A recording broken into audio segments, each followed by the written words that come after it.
Saddam Hussein was known as the Butcher of Baghdad, but you could say he was more of a shepherd who led himself to the slaughterhouse. Like many dictators, his rule is marked with the tropes of any tyrant: oppression, aggression, and violence. Yet, he stands apart from the likes of Hitler or Stalin for doing what they couldn't do, or wouldn't do. Saddam means the one who confronts.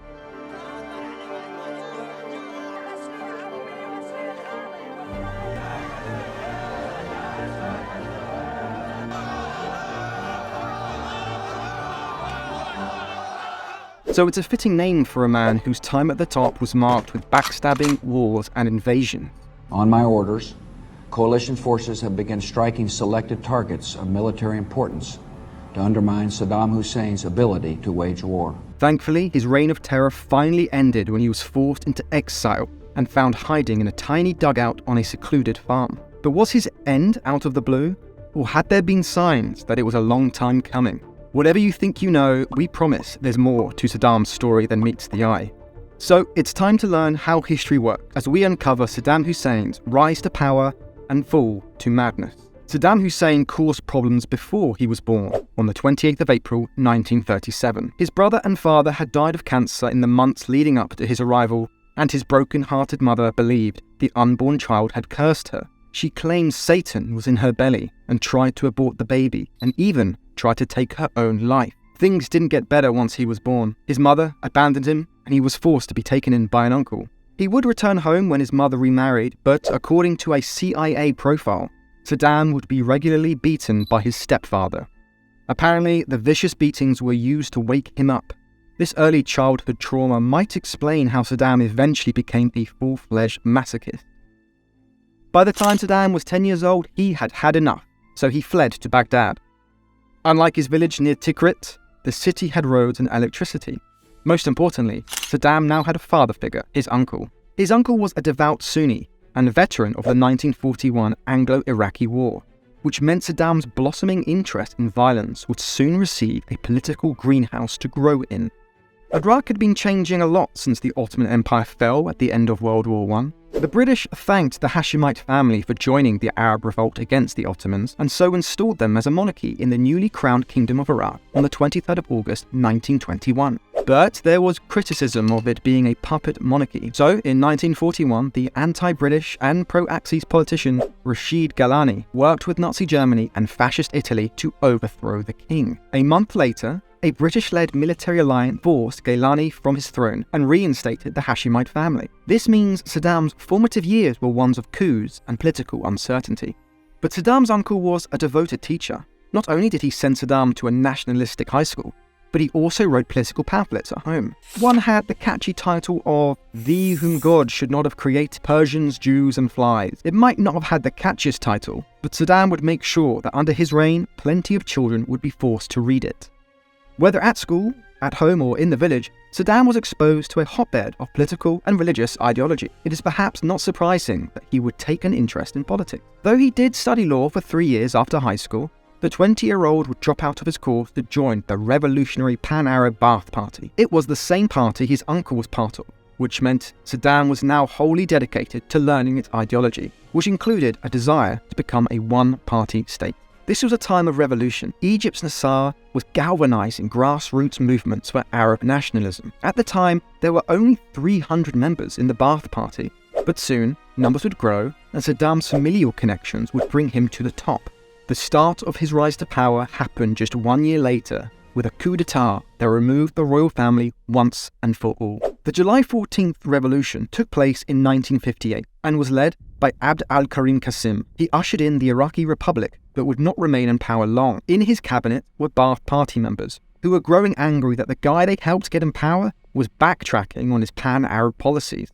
They started to plot against him, and in one assassination attempt they turned to a young and passionate soldier to help. His name was Saddam Hussein. Saddam was part of a hit squad that tried to ambush Qasim's car, but they foolishly flanked the vehicle from both sides and shot each other. The president escaped, but Saddam took a bullet. The mission was such an embarrassing failure that when Saddam and his co-assassins ran to the getaway car, they found out that their driver was in a cafe playing backgammon. This marked the end to the beginning of Saddam's political career. With no political prospects and the Iraqi forces after him, Saddam fled to Egypt, where he continued his law degree. But he would only live in Cairo until 1963, when yet another Iraqi coup went down. The Ramadan Revolution of 1963 executed Qasim. It was pulled off by the Iraqi wing of the Ba'ath Party, but that would only last 9 months before another coup happened. This time by the pro-Nasser side from within the Ba'ath Party. Though no blood was spilt during the overthrow, a purge soon followed of party members. Next came the coup of 1968, which meant Iraq was seeing more revolutions than a hamster wheel. Up until now, Saddam had returned, but his street thug reputation for violence meant he was demoted to the position of lackey. But the latest coup changed things, because it was led by Ahmed Hassan al-Bakr, a distant relative of Saddam. Nepotism was the thing that finally put Saddam on the fast track for dictatorship. Al-Bakr took fondly to Saddam. He was passionate, loyal, and his penchant for violence made him perfect as head of security. The last thing al-Bakr needed was another coup, but this meant that Saddam was now learning on the job the ins and outs of how to overthrow a government.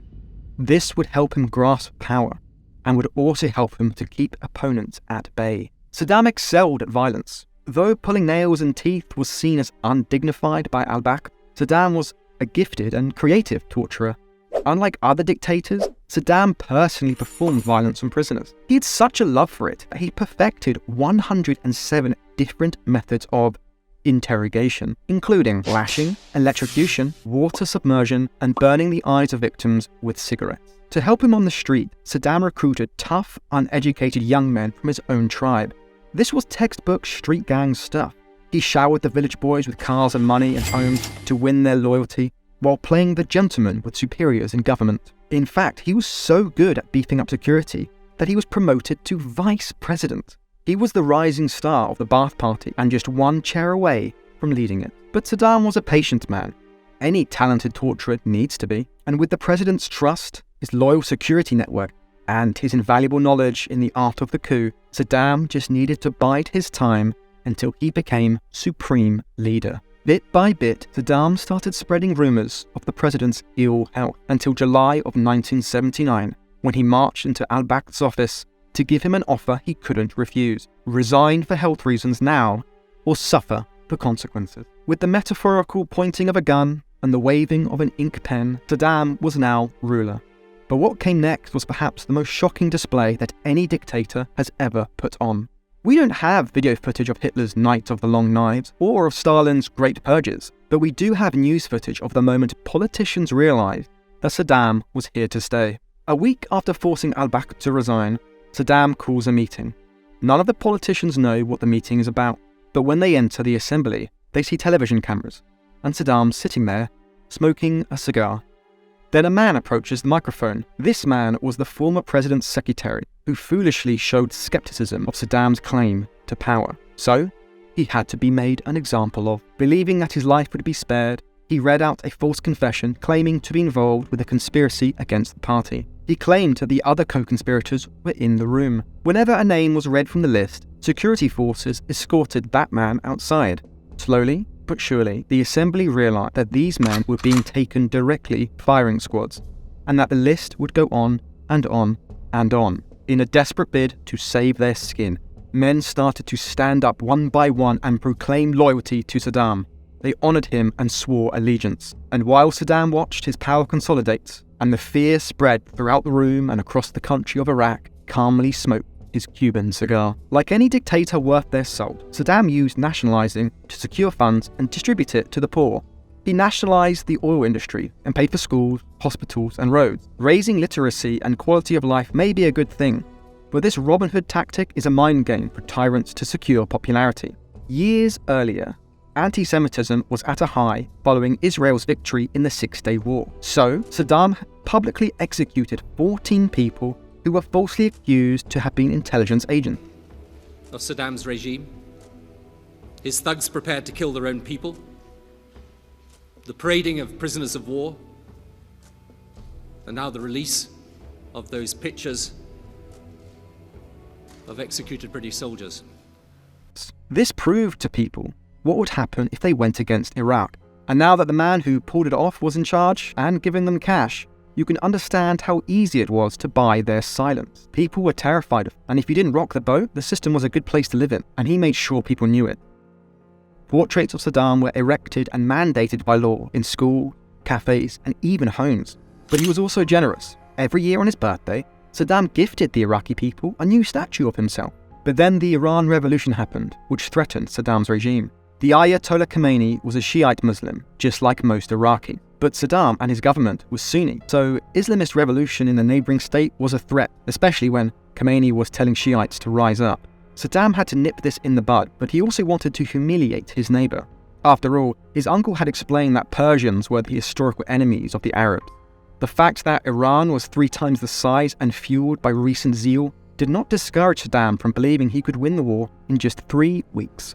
8 years later, the war finally ended. What started with Iraqi forces going over the border with no warning ended with hundreds upon thousands of deaths. Saddam was unable to win even an inch of territory. That was with the support of the West. To the West, the secular Saddam seemed better than Iran's revolution, especially after the hostage crisis at the American embassy in Tehran.